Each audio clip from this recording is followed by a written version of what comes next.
you come in. It will greatly help us push the analytics and help push this community through the algorithm.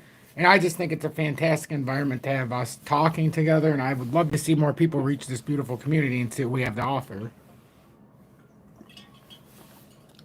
So let me timestamp this real quick. Good evening, 7:09 p.m. Eastern Standard Time on this Monday, November 27th, 2023.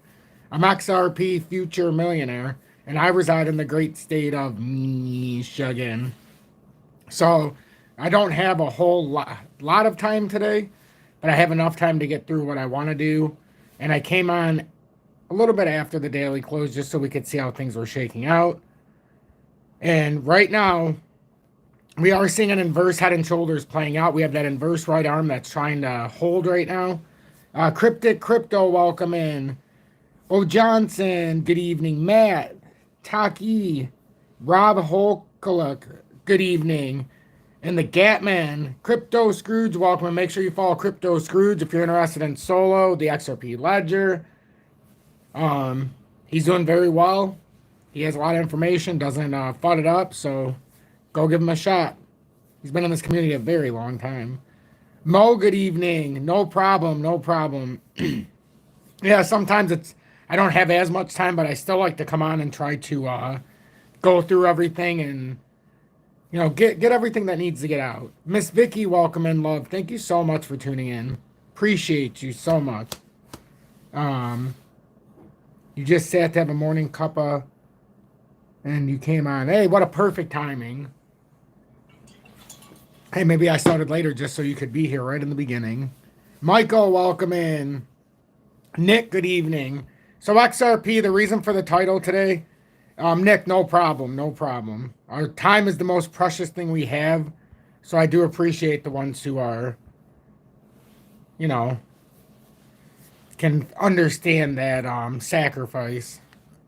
So XRP right now, although we have created this inverse right arm, we really need to hold this, I would like to hold 593. It came down exactly here over here, started consolidating down to what you could say is the head formation. But if we're trying to hold this perfectly, we really want to hold that 594. If we break down through that, the chances are you would end up breaking this actual head of this invert head and shoulders if it does pull up. And we can see we have the 200-day right here in the 4-hour time frame. If we get rejected around here at the 605, 608, this is going to be a problem. And then especially if we lose 593, that's going to invalidate the structure. And it very well could drag you all the way back down to that 52.5 cent mark. So that's the importance of holding this. It is forming an inverse right shoulder here if you look at the daily. But if we lose it is the problem. If we lose it. Right now, this daily candle, it's starting with downward pressure. We had a bearish hammer candle, so we were unable to, go to the top side. We were on the bottom side. We had a long leg doji for the most part in the 2 days ago on Sunday. So now we had some downward pressure. Now, if we do lose that 593, it does put downside pressure. And we have a death cross looming here in the 4-hourly if we do get rejected here in the 200-day. So we do have to be very, very, very, very observant right now. Does everybody understand the significance of this right now in this area? Who's watching? I don't even know. 37 people here, 28 likes. Thank you all so much. But you see the difference when we have a big run in the market and then when the market's not looking so hot. Make sure you look to your left and right and see the people that are here on these days.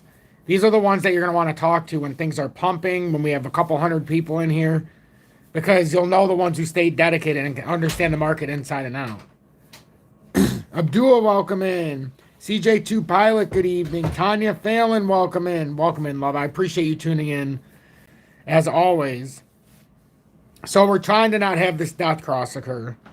Jose, good evening. I'm glad you were able to catch this live today. I really am. Thanks for the dedication, CJ2 Pilot. I appreciate that. Devin, good evening. Michael, welcome in. Boosted Bara, good evening. So that's what I want everybody to understand tonight. If we get rejected here, this would allow this death cross to complete. It came back through. It tried to invalidate it. We couldn't hold it. Now we're on a dicey slope here. On a little bit of a dicey slope here. The daily is showing it that we could hold this inverse right arm, but if we don't hold this right arm, it's going to be an issue. We've already, it's a problem. Just like if we don't hold 593, it's a problem. And if we don't, it's almost going to be like a bump and run pattern here, where it's up and down, up, and then it just collapses down and maybe holds in here for a rally. But I don't like the bump and run in this scenario. I really don't. Because normally you'd bump and run to the top side. This almost looks like if it bumps and it has to run down, it's not going to be able to hold. I still think them stealing that top side liquidity on that fake out up in this area up here when they faked out everybody by saying that BlackRock was starting an ETF trust or had paper. They took all of our top side liquidity for a move up if we can't get back into the zone. Right now we failed to reach that zone. We don't have that top side liquidity that they stole from us. So now it's going to be even harder. Now do we have to go farther down? And just where we're at right now, I don't want to say, oh my God, we're going to go down. I mean, I'm going to say whatever needs to be said, but right now, I don't want everybody to be like, oh, it's over. Because technically you do have an inverse right shoulder, right arm, however you want to put it, on this inverted head and shoulders. I think it's pretty clear. You could even come down a little bit more, I suppose. I suppose it could. You know what? Let's just say for hypothetical purposes, it came here, and then it came here. What if it came here, comes here for a fake out, and then rolls around? We can see this inverse head and shoulders that's formed here, though. If it can pull out, that's going to be a nice reversal. You'd come at least retest this area, and then I find it hard to believe it wouldn't hold it.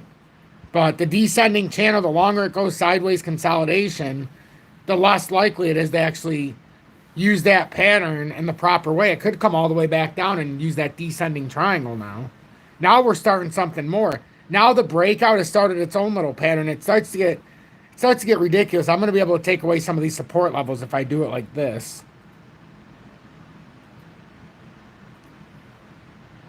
Because we've had the breakout here, but you can't even do that because it could come all the way back to this is the problem.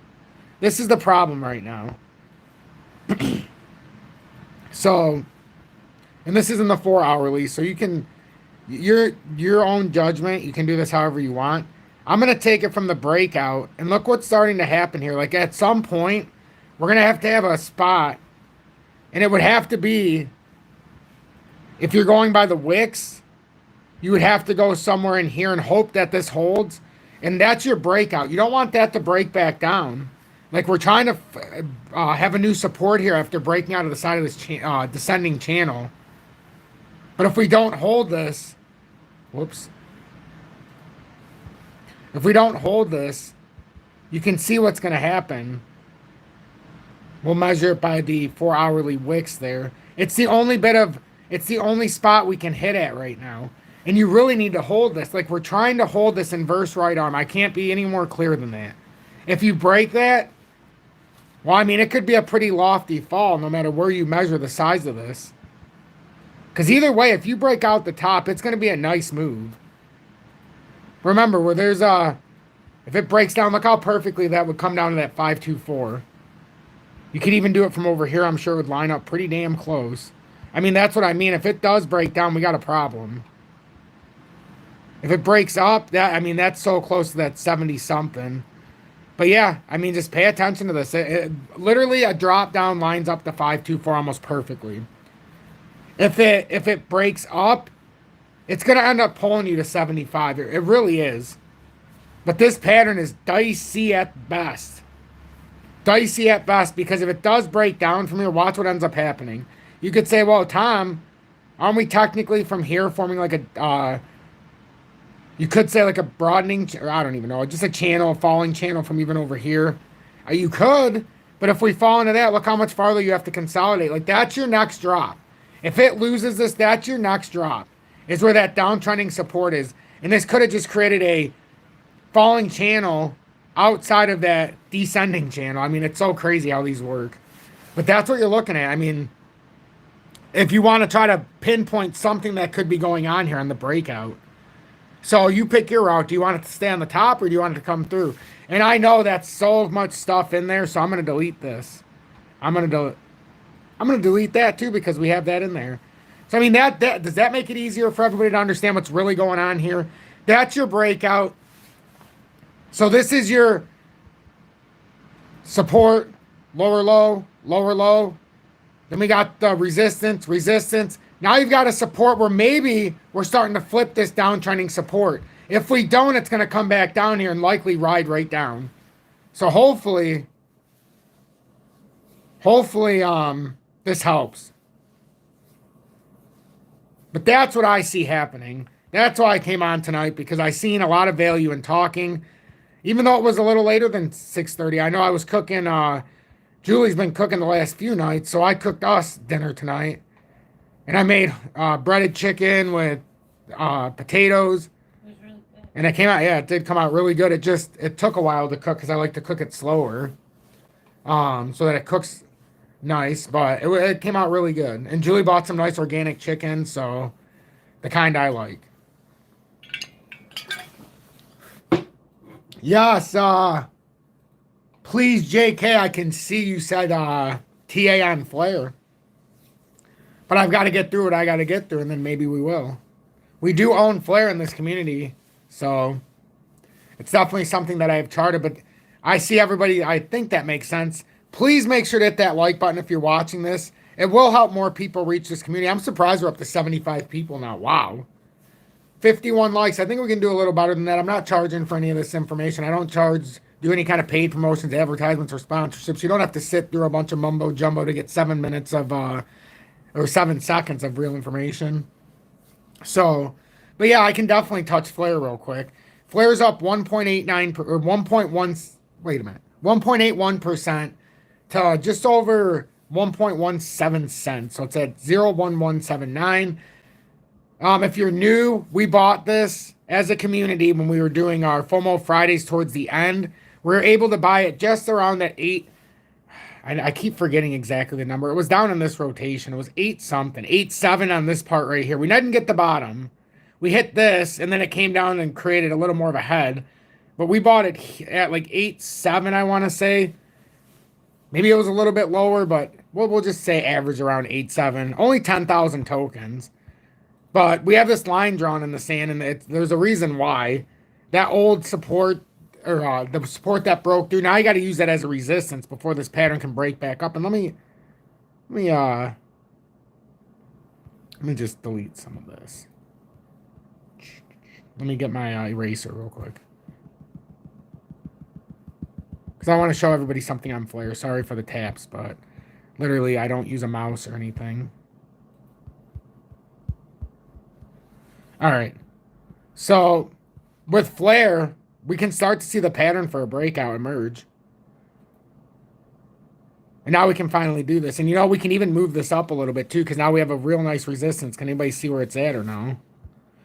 We're not going to move the initial, because that was watch what I like to say with the overextension. So that's where, right here, that's that old support. So, and then it's being used as a resistance. I like to have the overextension now. And all I mean by that is, you see these wicks that popped out? Resistance, resistance, resistance here. So I like to use this. And we'll hit the top of the third one to get our third point. And then we'll just level it off and use the bodies on the other one. But we've now hit those topside wicks. So to me, the overextension means you got to get up over the top of these wicks now and hold that. And then you can start breaking out. But right now we're in an ascending formation. But this could very well be used as a much broader bear flag. The only good thing is we broke out into a little bit of a downtrending support. But if we break back down, it's going to mark this somewhere. And I hate doing this, but I always like to do it just for my own personal sanity, in case it does break down. And there is no exact science to what I'm doing here. This is just something I personally like to do, because I found it to be very worthwhile when you hit these wicks together, especially when you break down. Because if we break down, we're going to have a nice come down, and we're going to have to try to hit another support. That could bring us down to 0.06. So that's what I would think if it were to break down. Now, there are many layers to Flare. If we continue breaking up, ooh, this is going to be tough. Because this is technically, if you look at it like this, We're approaching a breakout here, so look how important this is. Look at that. So couldn't we just say we're in a falling channel? Anybody watching? And I like to do this, and I like to teach for free, but this is how I do it. I always tie it together. Does this make more sense now? Just out of curiosity, if you haven't watched Flare before, it's on the XRP ledger, or it's part of fucking the XRP stuff, Ripple, and all this good stuff. But that's where we're looking. So hopefully that helped out. If you guys appreciate what I do and you want to pay it forward, you can always join Tom's Army to show a sign of support. Send a YouTube super chat.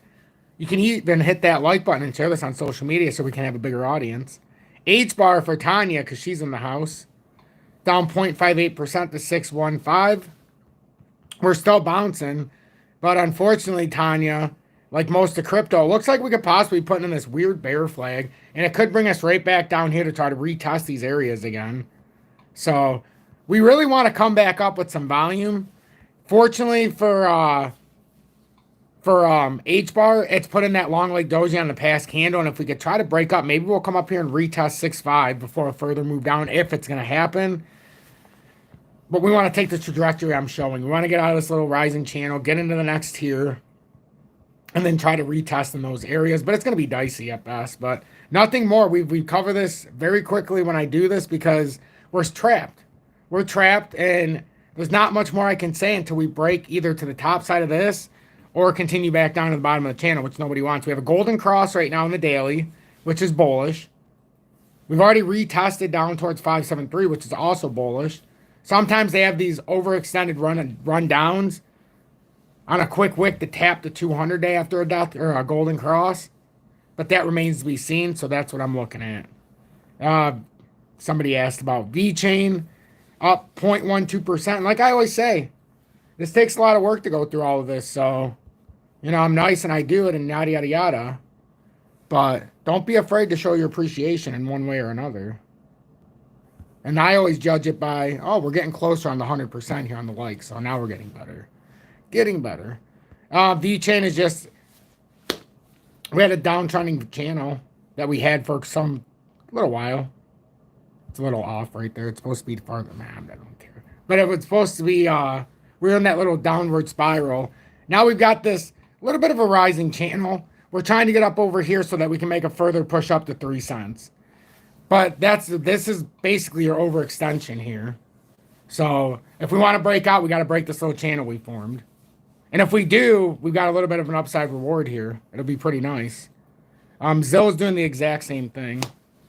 Exact same thing. It's just a little bit behind. It's looking to bounce off of here. Golden cross already, and then it's got a big move up to like 3.3 if it does. So there's going to be some big moves to come if we can hold these formations. That's the key, though. Are we going to hold the formations? Casper is the same thing. Casper's on the outside of a very big descending structure. And in the daily, we're finally starting to get converged here. We had a massive breakout up to that target of 397. And this is why I said I'm only buying that descending structure. And I was glad we were able to buy what we needed to during FOMO Fridays. Because look how volatile it went. You don't want to buy all the way up to 3.9. Just buy it right back at 3.2. So that's the whole importance of that to me. And yeah, I know I've covered a lot here, but I'm very happy with what we've covered. And even if it's a 25-minute update, I'm very happy with how much we've covered. DGB. It's got this descending structure. I could put it in here, but I'm not going to in case it breaks down and hits this 00672 again. It was in that formation for a very long time. I wouldn't be surprised if it taps the outside of it. But the moment it does, it goes down there and taps it or holds that 747, then you could make a push. Now, we're going to have to break over this first. I like it more set up like this. I don't know if this wick would hold here. I think it would just come up a little bit higher if we break this structure. It's been a very long time for DGB. It's due to test that 1 cent mark here in the near short term. It is. It's been too undervalued. XDC, basically just a mini version of the pattern it was just in. Now we do have a death cross started in the daily. 4 hourly, I assume, is around the 200 day. Ooh, they're on the bottom side now again. It could be forming a W, but you see this bear flag? If that happens, this is gonna come all the way back down to 4 or 5. That's why I keep saying crypto's in a very weird spot. This little topside liquidity stunt they pulled with all of these one similar to XRP, it's a joke, and it hurts us. You lose that topside tug, and now it makes it even harder to hold these. Look what XLM did. And it fell right back into the structure. It did it right here for XLM where the X is on my screen. So now we have either the technical breakdown to 878 or the perceived move up to 15-1. Unfortunately, now it looks like a bear flag is being put in with a death cross. They re-death cross. So if this holds up and we get a rejection now, we're in some trouble. It almost looks like we're in some trouble now. As confident as it looked last week is as bad as it looks to start this week.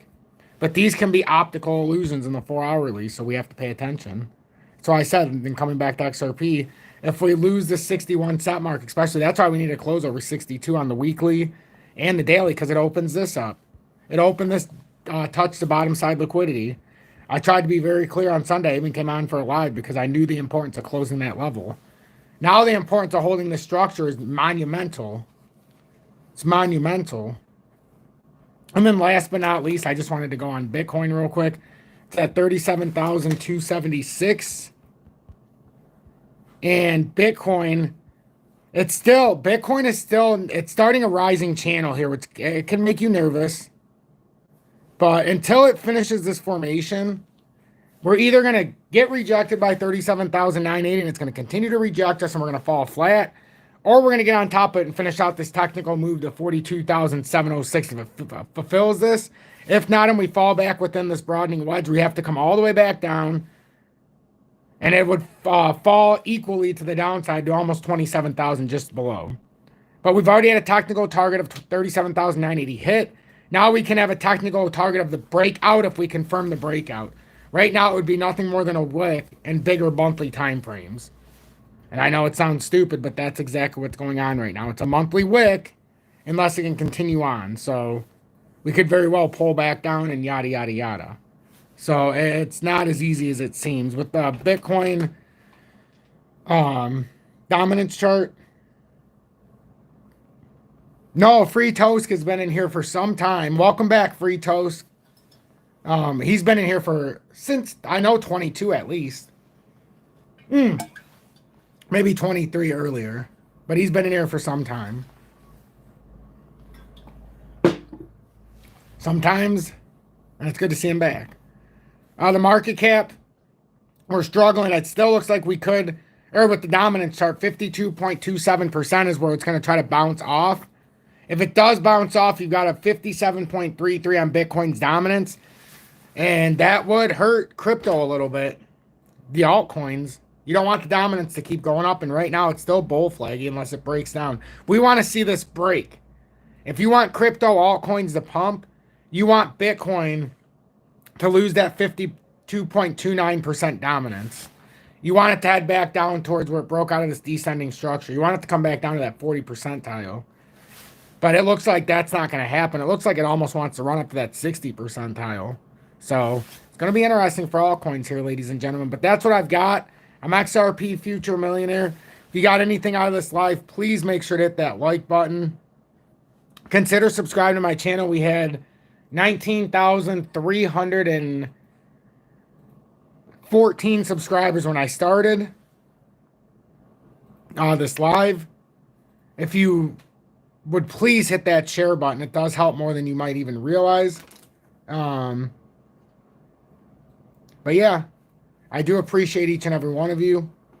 And that's the only other thing I want to look at real quick is I wanted to see if there was anything that might intrigue us about the headlines with Ripple. I've already talked about the medical thing. Financial institutions. XRP price to pull north as Ripple beckons financial institutions. What is this? Guess we'll look at this before. XRP price to pull north as Ripple. Oh, this must be the medical thing. Beckons financial from the HSBC. Institutions to adopt XRPL. Ripple price. What was that? Yeah, this is the medical thing. This is definitely the medical thing. The HTC deal. That's Ripple acquired Swiss digital asset custody firm Medical earlier in the year. However, recent revelations that the firm is working with one of the world's largest banks, HSBC, have excited bullish sentiment for the XRP community members. And this is it is interesting. According to XRP community members, HSBC choosing Ripple as its custody technology partner is a clear manifestation of financial institutions looking to adopt XRPL and most importantly XRP token. Has anybody heard this? Has anybody heard this out of curiosity? I'm just curious. I'm sure some of you did in the morning update, but there's a percentage of people that only watch my lives, so. Nope, it is definitely a slow news day, Tiny. And we might hit you under the year 130. You never know. We never know. I'd be all for it. I'd be all for it. But yeah, there's nothing much here. There's nothing much here. XRP price finds support as Ripple Monaco. It's trying to find support, but it hasn't found support. I saw an hour ago about Binance flipping XRP. Ooh. I'll type that in. Binance flipping XRP. Thank you for that. No, not Beyonce. Oh, I put Beyonce on it. I think I clicked.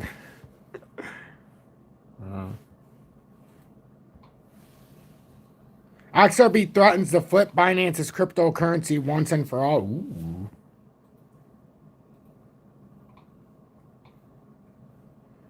BNB has been valued higher than XRP. Oh, interesting. Higher than XRP for most of the last 2 years. But I'm surprised that hasn't already closed. Well, not surprised because I did say that they would pump it first. Binance Coin and XRP, two of the largest cryptocurrencies on the market. Binance. It's Binance. Tom, you're honestly is driving this community. I appreciate that. Only 2 billion separate BNB and XRP's market caps, now 35.7 to 33.2. That puts XRP squarely in flipping distance. If BNB stays flat, XRP firmly eclipses it with just an 8% price rally. The two were way further apart at the start of the year. BNB's market cap was more than double XRP's back then, long before Zhangpeng Zhao's forced resignation as CEO of Binance last week. In fact, XRP briefly flipped BNB in July when a U.S. federal court ruled Ripple's XRP sales to retail weren't securities. The news ballooned its price by 75%. Yada, yada, and we know what happened next. XRP, one of the oldest cryptocurrencies, initially issued in 2012, had handed fourth place back to BNB by the next month. The token is the native asset of the Ripple ledger, now styles as the XRP ledger, pitched as a low-cost intermediary asset cross-border remittances. BNB, on the other hand, is the native token for Binance Smart Chain, a network similar to Tron. What they mean to say is Zhang Pao or Binance created the BNB token like I came out months and months and months ago, even in 22, and I said they are solvent. The only reason that they have the funds to do what they do is because they create their own stable token in the BNB, the BUSD they even had, and that's how they were stacking the deck. So, and then when you've seen their little relationship with Tether, I mean, does this crash the Tether market with what happened to Binance? Who knows? The network supports its own bevy of tokens and applications, including typical cryptocurrency, stablecoins, wrap tokens, meme coins, decentralized exchanges, and DeFi protocols. Traders can also use BNB to reduce trading fees on Binance. BNB first overtook XRP. Peter Pan, thank you so much for the donation. I think I had one yesterday, right, Julie? I think I had a $10 donation yesterday. I think so. Other than that, it's been a few days. So I do appreciate that, Peter Pan, that $50 donation more than you know. Really, I do. And yes, cryptos, because we've been talking about this for a couple years, I feel like. Awesome. Thank you so much, Peter Pan. I really appreciate that. He says, appreciate all the technical analysis you provide to us, Tom. Hey, thank you so much. Hey, I wouldn't change anything. I like doing it. It can be tedious. Oh, it can be tedious when you do the same thing day after day since March 28th of 2021 approximately, and I've not taken one day off, and I don't intend on. I don't like to take days off. How many XRP needed to be a millionaire? Joshua, stay around a little bit longer because it's not just about XRP that's going to make us future millionaires.